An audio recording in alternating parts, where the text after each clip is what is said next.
do professional drivers value what we have to offer? Okay. Do they value it? Now, that doesn't mean most people go, well, we don't have a home daily job, right? Well, if you got a home daily job and you're paying $12 an hour, they don't value what you're offering them, right? And if you have an OTR job out 2 weeks at a time and you're paying them 120,000 a year, they probably do value that, right? It's all about the job and what you're offering, and do people value that?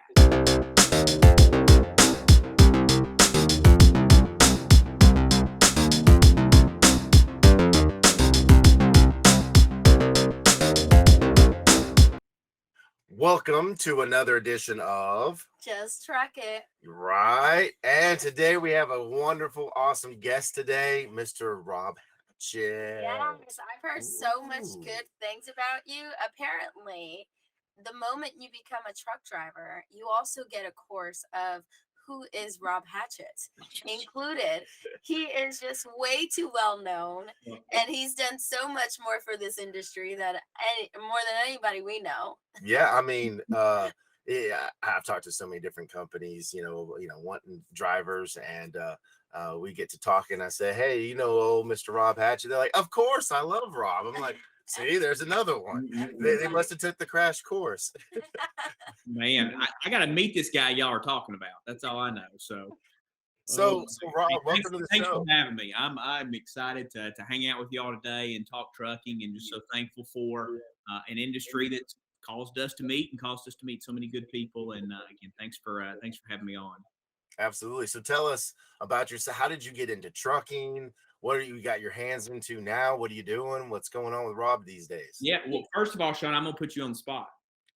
Do you remember when we first met? I could never forget that day. Now, I got to tell you, I put my father-in-law on the spot one time and I said, "Do you?" And he couldn't remember. So I was like, "Oh man, you got to be careful with this question." I was like, "How do you not remember me the first time?" But you walked in, and your hair just started, the conversation for you. I mean, it was just illustrious. That was probably, I think that was in 2013, if I remember. So I was in my younger 30s at that time, and now I'm back when I had hair. That's right. That's right. Yeah, and I miss those days. My wife doesn't miss those days, but I miss those days. And but yeah, I remember I was, if I remember correctly, coming back from the CDTA conference that was in Washington in the fall of 2013. Yeah. And you were in Knoxville, right on my path home. And at that time I was hiring about 2,000 students a year from CDL schools, and I knew about your school that you were at then, and I was like, I don't know anybody there, and popped in and hung out, and been friends ever since. So it's just neat to sometimes a pop in visit, and you look years later, and so thankful for those chance run ins. So, but you remember? Okay, I put you on the spot there. So. Oh, yeah, I almost remember you were wearing a blue suit. Hey, I don't wear many more suits these days, but I probably was then. So. What? In a bow tie. In a bow tie. Why is your I'm just kidding. I'm just kidding. You would wear that'd be me. That's right. No. I used to suit up all the time. So, but yeah. So trucking. Yeah, mine's kind of a fun story. I got transferred to Chattanooga, Tennessee in 2007. Sorry, and I met my wife on a blind date. A lady that she went to church with worked for me, and so she picked me. Now get this, she picked me up at the Sleep Inn Hotel. That's where our corporate account was, and my wife was in trucking, and we went to PF Chang's. And so I love just saying that, hey, a trucker picked me up at the Sleep Inn Hotel. We went to PF Chang's and got married, and that's basically what happened. And so, so my wife though was in trucking, and about 5 years into marriage, I was traveling all the time, and I was in the real estate industry. I had offices in 8 states, traveling all the time. She was 100% in trucking, and we said, hey, we're spending too much time apart. Either you need to get with me in the real estate world, or I need to get with you in the trucking world. And that's where she said, why don't you come with me in trucking. And so so that's where I joined. And she was at Covenant, so I joined Covenant here in Chattanooga, Tennessee. And so she introduced me, but I was actually connected to trucking years back. And this is an interesting story. In October of 2001, so just after September 11th, 2001, the world was going crazy and my father lost his job. And so this was in Nashville, Tennessee, and he was out of work for 6 months. And so in the spring of 2002, he got hired by Star Transportation in Nashville. Now, I was in college at the time, and honestly knew nothing about trucking. And my dad he was an IT guy, so he wasn't in logistics, he was on the computer side. And my dad used to work for Gaylord Entertainment that had the Gaylord Entertainment Center downtown, and we got tickets to the Predators games and all kinds of fun stuff. And then he goes to trucking. And I remember thinking as a college student that I was a little, I don't know if embarrassed is the right word, but I was like, oh, Dad's in trucking now. I just didn't know anything about the industry. And so I was in college, got out of college, and ended up, obviously, God's plan was for me to meet a wife who was in trucking, and I start learning about trucking. And in 2012, then I dedicate the rest of my career to trucking, right? And the thing that gives me passion is providing jobs. That's what I had done in the real estate world for so long. But now it's like, and that's why recruiting is the perfect thing. I just want to change people's lives. Either I want to give them a $20,000 raise, right? Hey, let's get you more money, or I want to get you home more often to see your family. Either way, we're impacting lives, and that's what drives me. And so, but it was neat that something while I was in college, I was like, oh, my dad got into trucking. And then years later, I'm like, man, I love this. And so sometimes you have a wrong view on things. But what's really neat is that Covenant bought Star Transportation in 2006. And so before my dad retired, I got to work with him for about 5 years. Oh, And that's awesome. You just kind of see things come full circle in the small world, and very, very thankful for that. But yeah, so I've always been on the driver recruiting side. Right. And so in January of 2019, left Covenant and started Seat My Truck. And so we were an agency focused on working with carriers and kind of building the complete strategy of hiring drivers. And did that for 3 years. And we grew so much. I wasn't necessarily planning on selling, but we grew so much, and I reached out to the team in conversion that's in Brentwood, Tennessee. And in November of last year, 2021, they purchased Seat My Trucks. And so now our whole team here is part of the conversion team, still representing carriers and working with them on building strategies for hiring drivers. So anyway, it's been a great ride and having a great time. Now, obviously, this past couple of years been a little crazy. And so we've been having to figure out some new strategies with the world that we're in. But I'm a strategy guy. You see this chessboard right here? You know that about me? I know you love chess. I watched your video about it, but this one right here loves it too. So now the two of you are going to have to duke it out.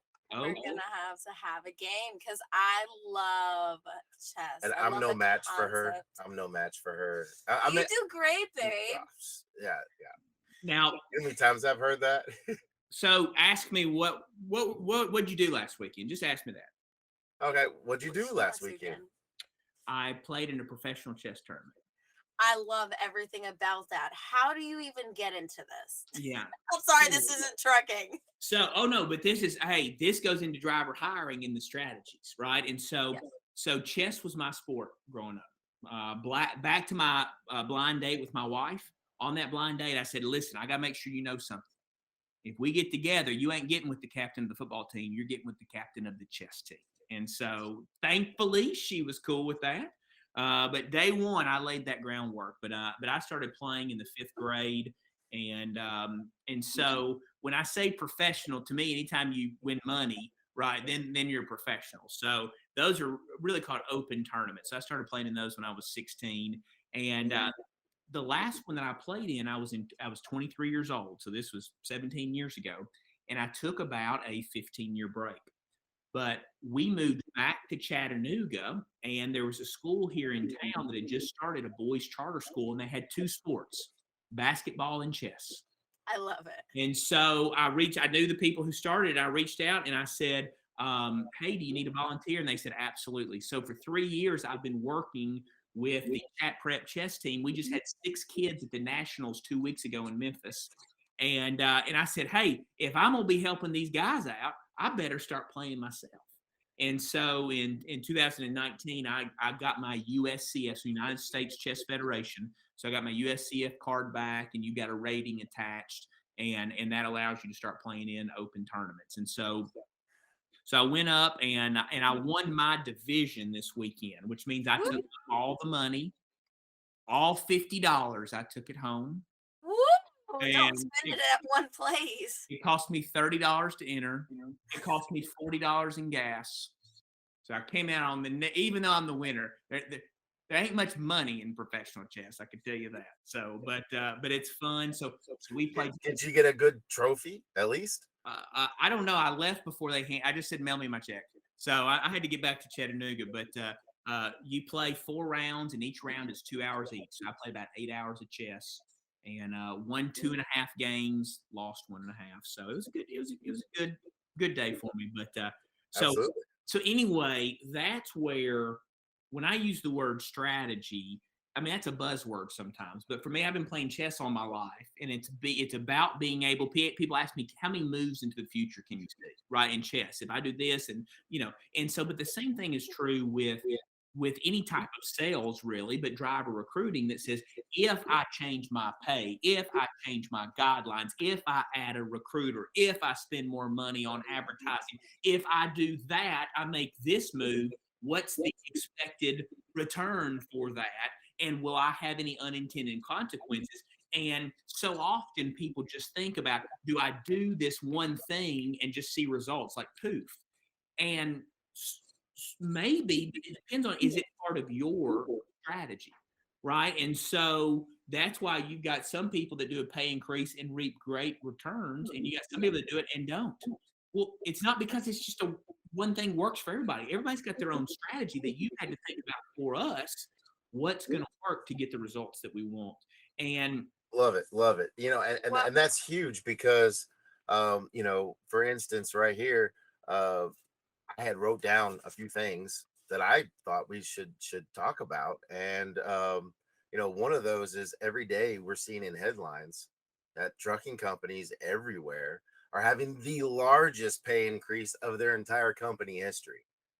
So, why are they doing that? Right now, what's the sudden change? Why wasn't it gradual? Why all of a sudden? Why these big changes everywhere? And what do you see about that? Yeah. So again, keep in mind, every carrier is different. But the question you got to ask yourself, first of all, is, do professional drivers value what we have to offer? Okay.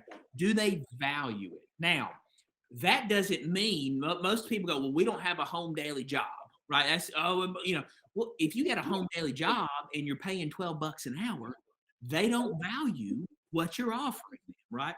And if you have an OTR job out 2 weeks at a time and you're paying them $120,000 a year, they probably do value that, right? It's all about the job and what you're offering, and do people value that?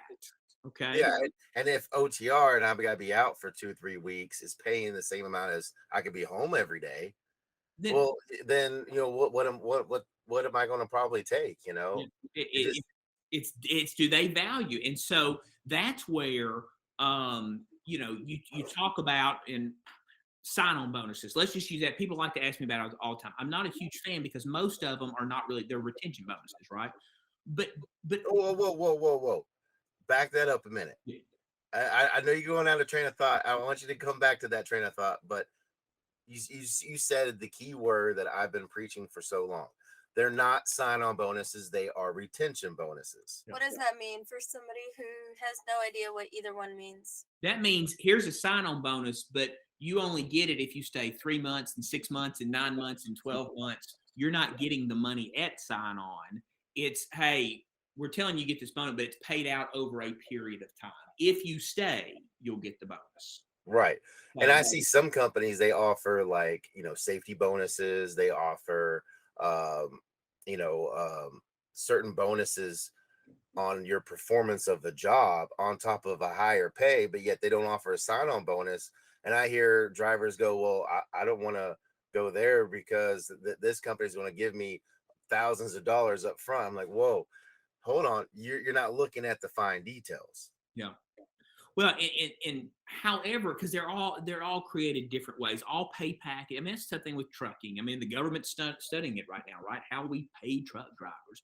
And so, but the thing is, whatever your mix is, whether you got a sign-on bonus or a minimum, or a high cents per mile, or you do daily pay, or I mean, there's all different.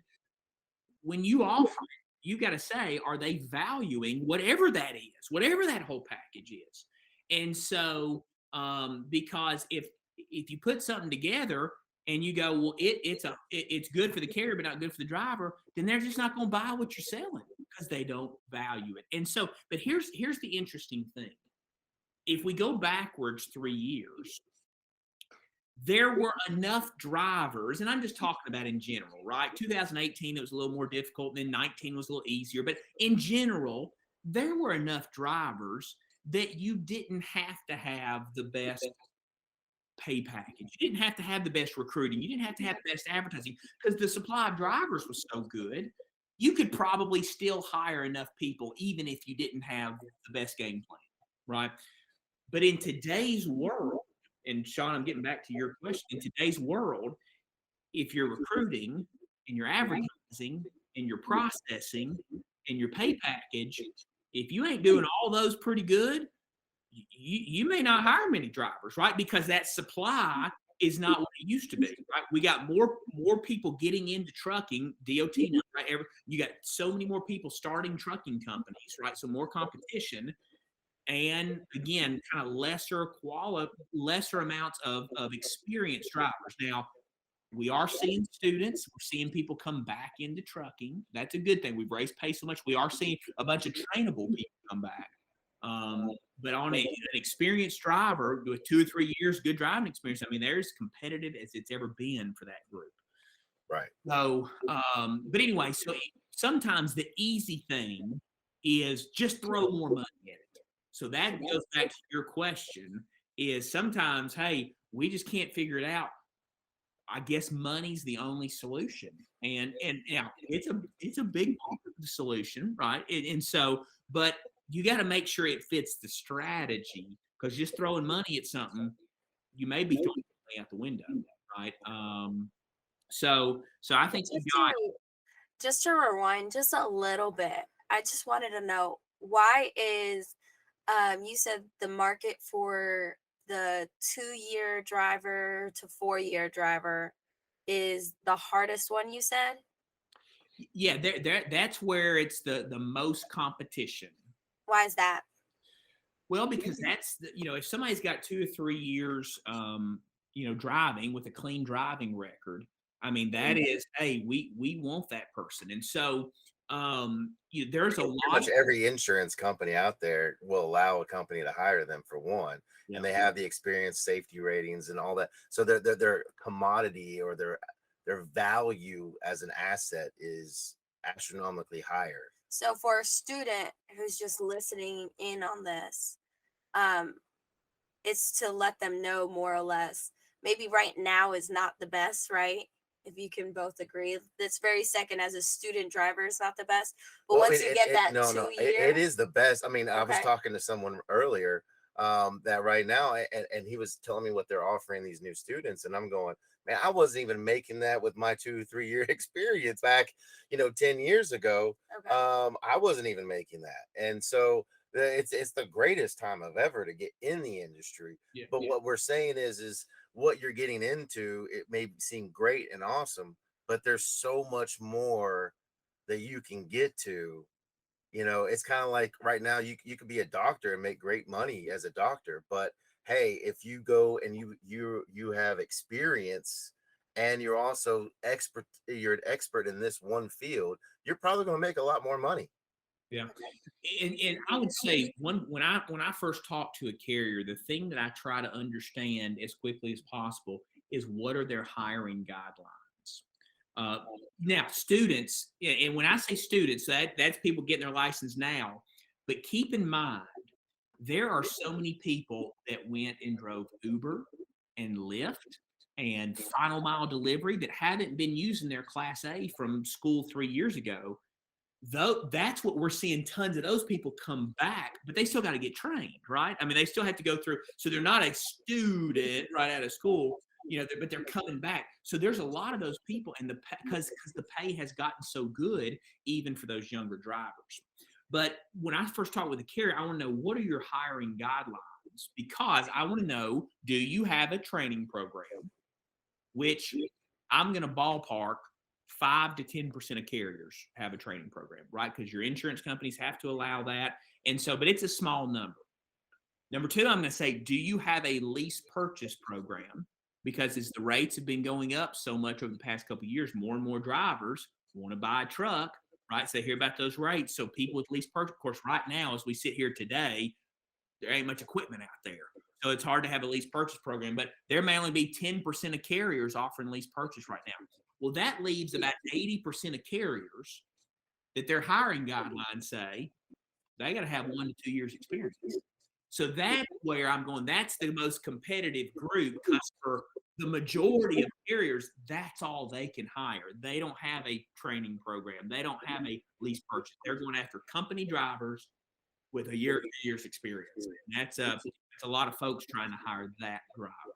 Yeah, absolutely. And just going back on track, what are things that are being done by companies to get more drivers, other than, of course, that pay increase, that the sign-on bonus? Is there anything else that they're really focusing on to grab those drivers? Yeah, so here's the thing. So often when people start talking about what else can we do, again, they immediately go to, let's get home daily jobs.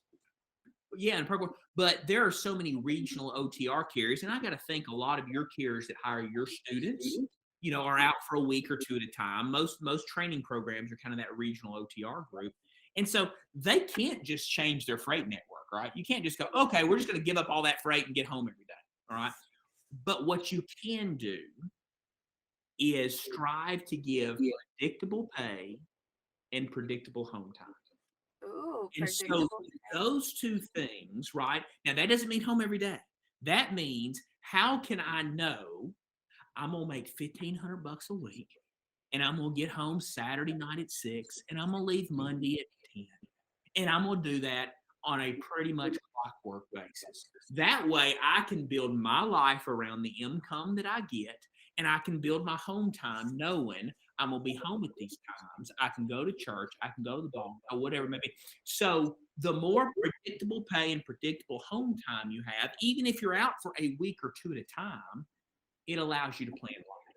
And we all know the toughest thing about so much of trucking is the ups and downs of pay, the ups and downs of home time. Oh, it's supposed to be Thursday. Now it's Saturday. And it's just one of those, if it's predictable, then let's build our life. It makes it easier to build our life around. So, yeah, I mean, that's huge, Rob. I mean, if I reflect back to when I was a driver, obviously being away from home was an issue for me, because I was 2-3 weeks out beginning, because that's how it used to be for a brand new guy, but I was able to deal with that as long as mama got the money, and the kids was taken care of, as long as that was good, then all was well. But when, okay, so my truck breaks down and it's not my fault, or hey, the load got canceled, I gotta sit here and wait, or there's disruptions into me being able to do my job that I'm willing and able to do, that hurt. Why am I out here? And that's where, I have to commend you, Rob. When I first heard that you had come up with the, I don't know if you specifically yourself came up with it, but when you were a part of Covenant introducing guaranteed pay, that was, I think I preached more about Covenant at that time period than I did ever, about, because I valued, as you said earlier, that ability to know that as long as I'm willing to work and willing to do it, then I know what I'm going to make. yeah. And, no matter what that is, I can at least base my life, like you said, off of some numbers. So when I went to work for a trucking company, in charge of recruiting, that was the first thing that I tried to institute at that company, was guaranteed pay. And because of that, we were able to fill our trucks because, you know, it was a great ability to know that as long as I'm doing my job, I got this, you know. So I do value that. And I appreciate you remember that, because before you said that 2 minutes ago, I was going to say one of my favorite things that now has really taken off. I mean, you see it everywhere, is guaranteed or minimums, whatever word you want to use. Yeah. It basically says if you run 7 days, I'm gonna promise you're gonna make at least this. Now, we want you to make more than that, right? But I'm gonna say if you're out for 7 days, whatever the number is, I'm gonna guarantee you $1,300. And that's where I don't think trucking will ever get to a salary position, right? Because it's so much of a per mile. But that minimum, that guarantee, that's as close as we'll get. But that's the carrier saying we have enough confidence in our utilization that we will run you, that we can guarantee this money. And there are going to be weeks where there's a breakdown, where there's a crazy detention or layover, and they only get 1150, and the company's got to true them up $150. But when you do that, you got their back. You know, it allows them that predictability. So I have loved seeing over the past couple years more and more companies, instead of sign-on bonuses, instead of raising pay 10 cents a mile, putting money towards providing predictability in those guarantees. So I'm a huge fan of that, especially on the regional OTR side of things. Yeah, absolutely. You know, and I've seen ones do, you know, obviously that, or they've done situations where they've experimented with a salary, but it's more of an hourly, not really salary, but more of an hourly. Right. And they've had to where they have to hire obviously a few more in office to manage those people and with smaller teams. But because of that, they were able to give them an hourly because those jobs itself was more of a, those guys were doing the live loads and live unloads and those type of situations. Then they would transfer it over to the mileage pay guys for the rest of the run or anything like that. And so, you know, I think too many times, and I see it in business, I see it everywhere, where one company has different, you know, areas, like you got HR, you got operations, you got recruiting or sales, you got, when you don't communicate, get the heads together, you sometimes get too disconnected. Yeah.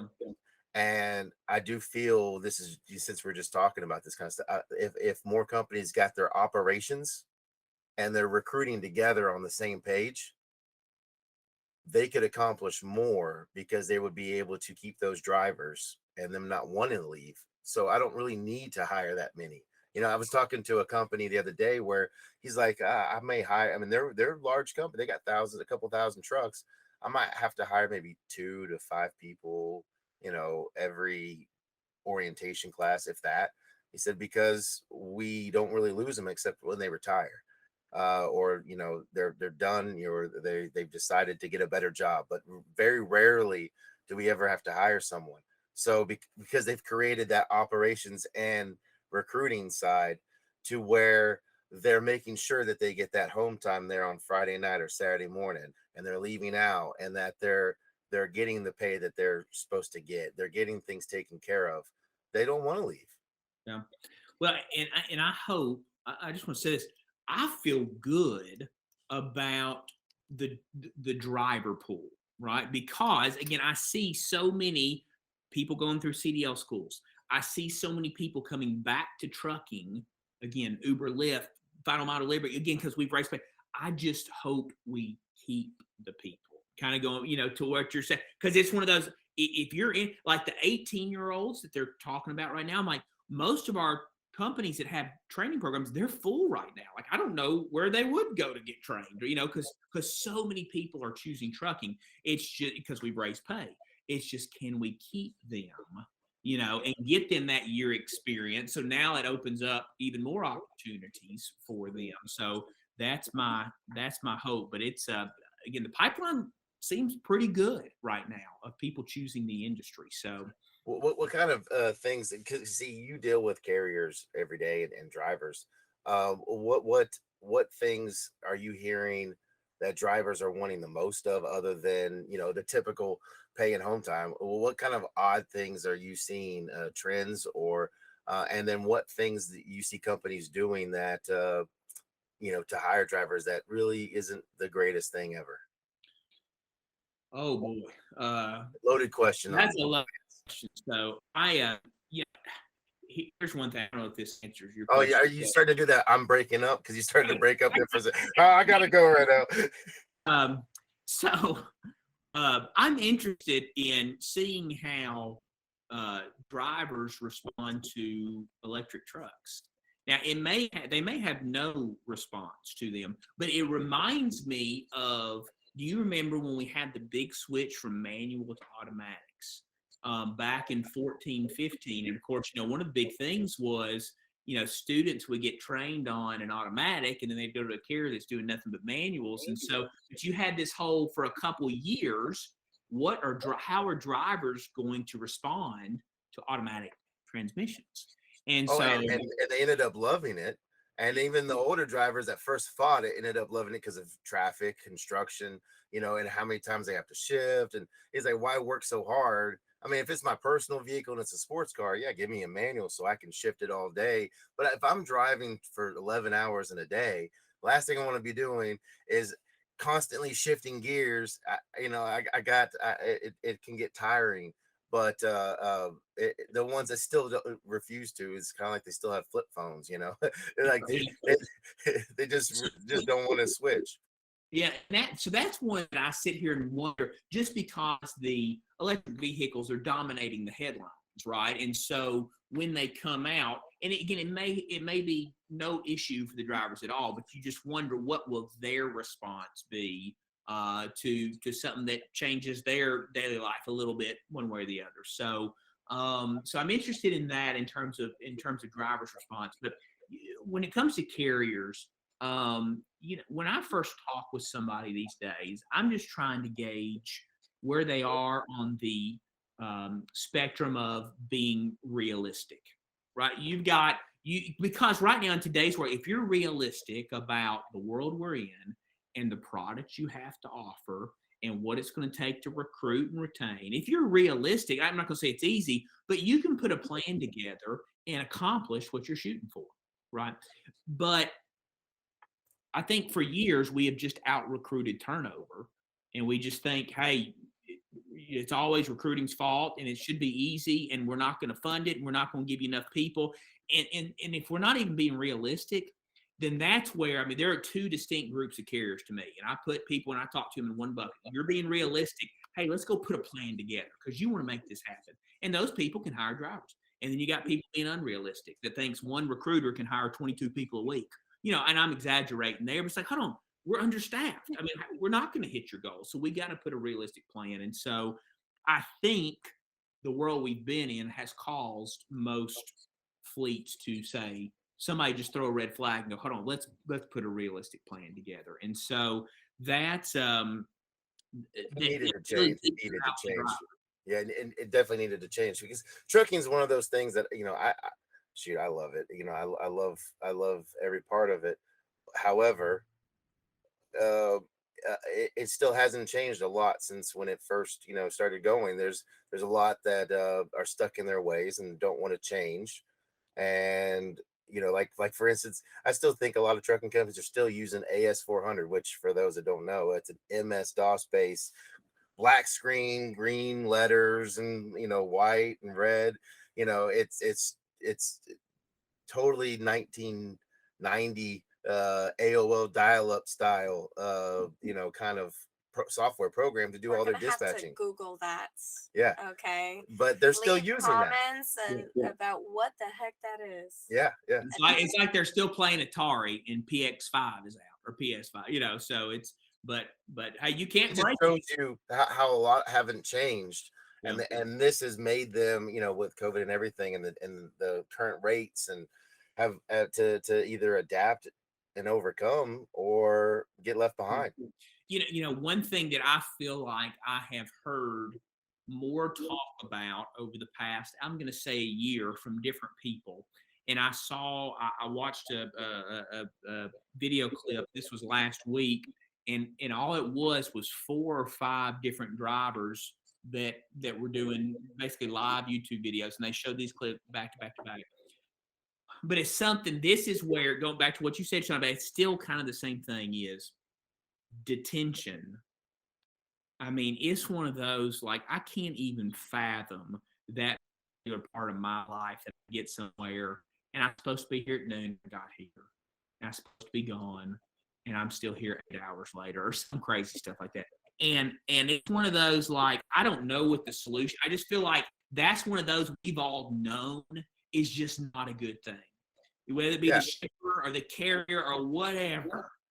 But it's like, man, I see these videos of drivers filming themselves on detention, and I'm just like, it's still there. And so that's something right there. It's like, how do we solve that as an industry? Because nobody can sit there and go, detention's okay. I mean, it's just that's just And it's really, it really is sad, because I got to go back to what I know. You know, I was doing flatbed, and I rolled up to a yard in Kentucky, and I was picking up some metal, and I got there on time, and they make you go sit in the waiting lot, and you go sit in the waiting lot. You're not allowed to idle the truck, you know, obviously, which, thank goodness my equipment had what I needed to be okay in there. It's cold outside, and I sat there for 11 hours before my load was I was even called. And you can't get out of the truck except there's a porta potty right here, and you're really tied. You can't leave, because if you leave,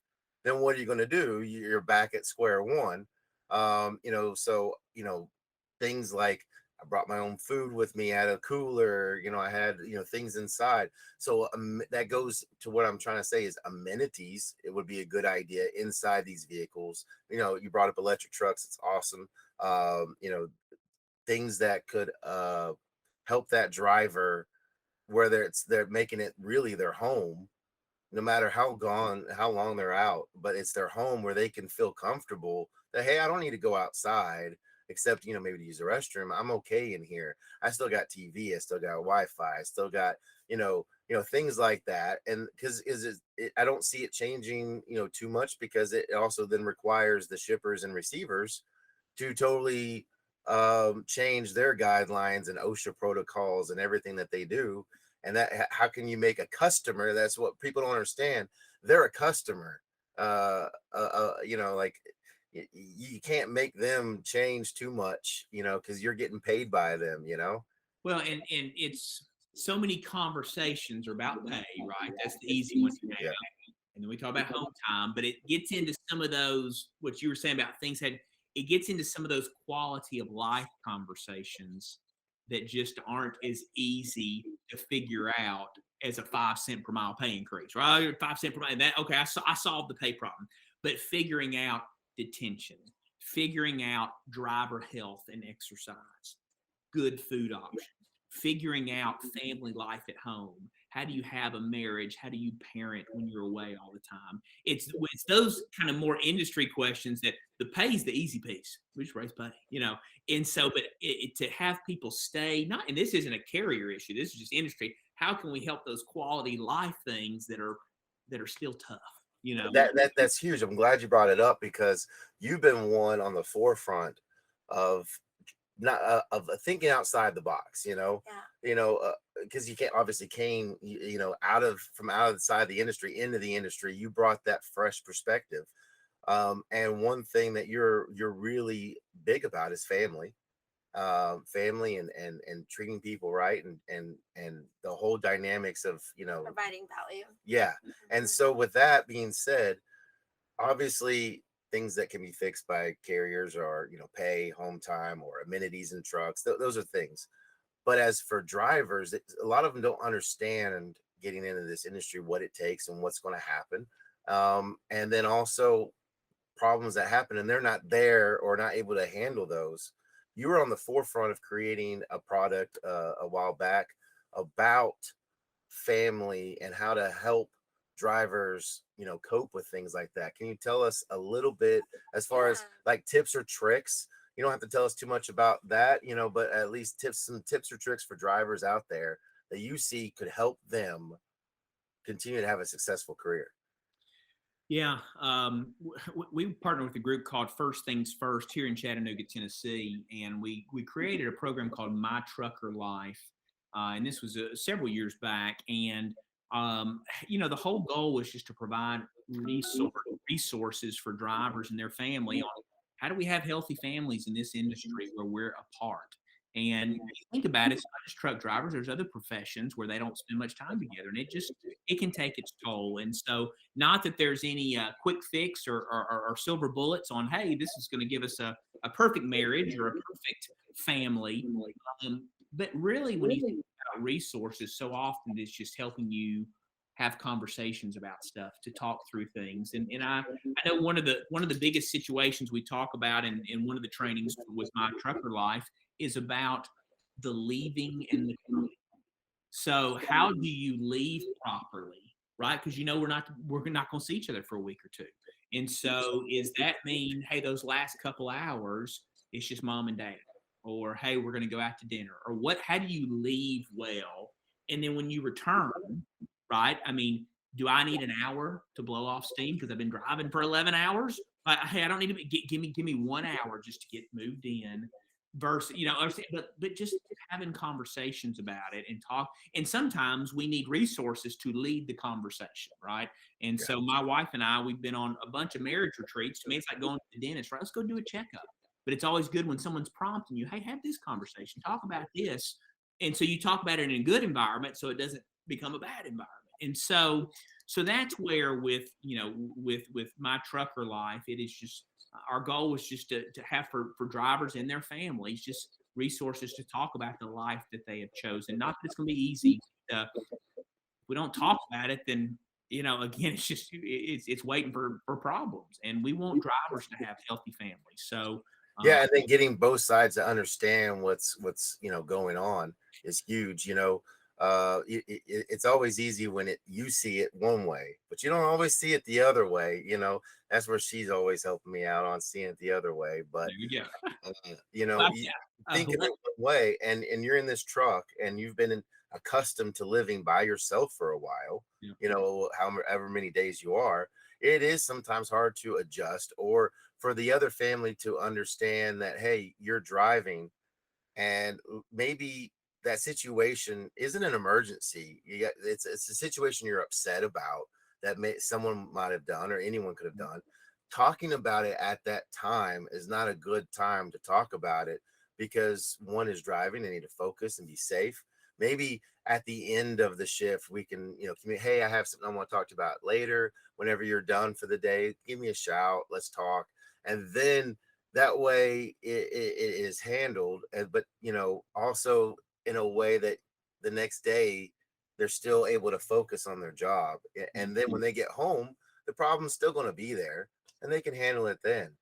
But another thing is, like you brought up, maybe an hour to blow off steam, or maybe the first thing I can't wait to do is see my family and hug and kiss them, and let's go do something. There you go. Do some putt or something. That's Sean. I'm a give me an hour type of person, and then we'll all get together. Sean's I'm going in hot. There you go.